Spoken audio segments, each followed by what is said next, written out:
Are you training too hard without actually realising it? Those constant aches, that low energy, lack of motivation, even just to wash your bike, never mind ride it. Look, these are warning signs. But in this video, I'm going to reveal the 7 signs that prove your workouts might be doing more harm than good. Using the fatigue check system, I will guide you step by step to pinpoint the problem and get your training back on track. Look, at this very moment, I'm in a 7-week flare-up with my ulcerative colitis, but I'm still gently spinning every day, using this system to keep a close eye on my metrics.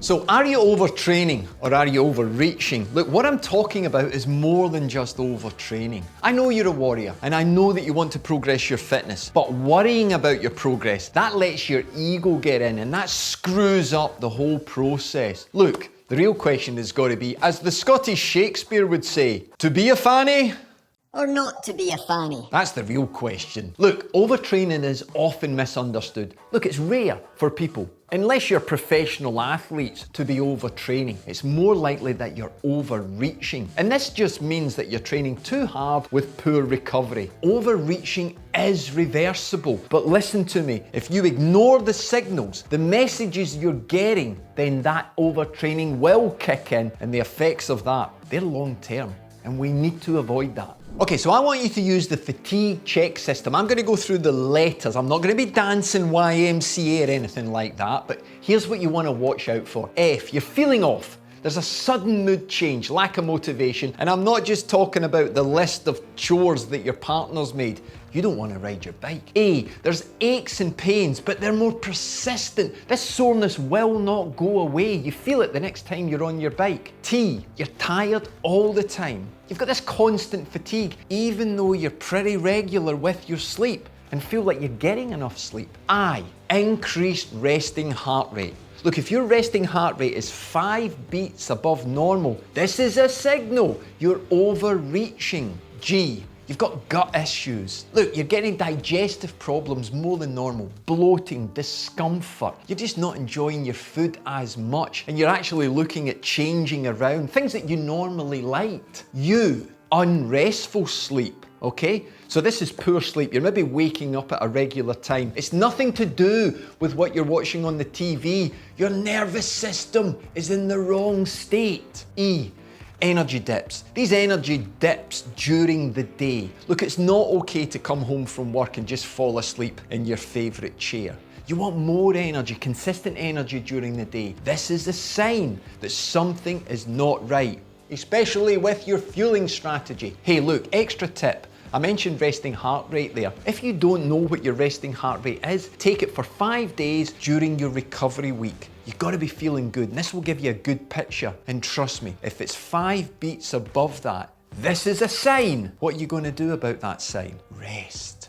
Dial in a little bit more to that recovery. Now that you know how to spot the signs of overreaching, it's time to take the first step towards smarter, more balanced training. Look, I'm doing a huge New Year's special where I'm giving away my $99 starter program for free for 99 cyclists. All you gotta do is click on the first link in the description to grab your free spot before it goes back to $99. Come on, be fast, get that link before somebody else takes it. You'll be kicking yourself in the ass. I'm only gonna give it to people who have subscribed to the channel, who have taken action, who are supporting this journey that I am on. Okay, so click on the subscribe button, then click on the link and grab your free plan now.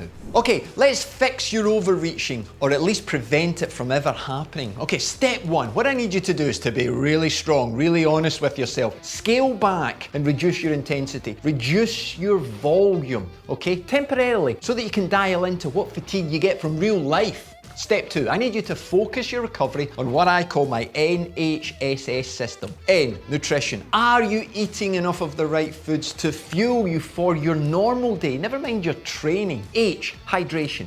Are you drinking enough water? Come on, really, be honest with yourself. S, stress management. Look, fight or flight mode is okay for your training and getting those deadlines done, but you need to flip out of that into rest and digest. Can you do it? Final S, sleep. Look, You've got to get your sleep consistent, going to bed, getting up, and really dial into a much better sleep. Step 3, I would say we've got to build consistency. Come on, that's never straightforward, coach. Easy for you to say. I know, but look, what you've got to do is you've got to get into a behavioural habit of riding your bike. And that requires discipline. And you will get that discipline if you have a strong why. Why are you training? You must not fall into the trap of riding your bike because you must. You ride your bike because you can. This builds a strong behavioural response that will keep you consistent for a much longer period of time. Remember, progress isn't just about pushing yourself harder. It's about giving your body the time it needs to bounce back stronger. So recovery is that secret weapon